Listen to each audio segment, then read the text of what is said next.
திருமண தடை நீங்கிறதுக்கு நீண்ட காலமாக திருமணங்கள் தள்ளி போய்கிட்டே இருக்கும். அந்த மாதிரி உள்ளவங்க தேய்பிறை சங்கடா சதுர்த்தி அபிஷேகத்தில் கலந்துக்கிறது நல்ல சிறந்த பலனை தரும்.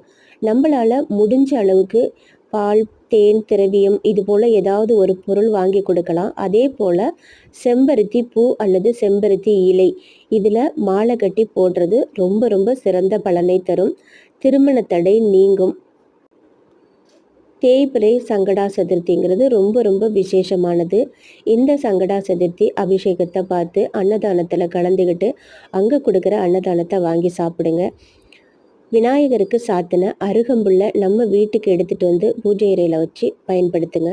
அது காஞ்சி போனாலும் அதை தூக்கி போட வேண்டாம்.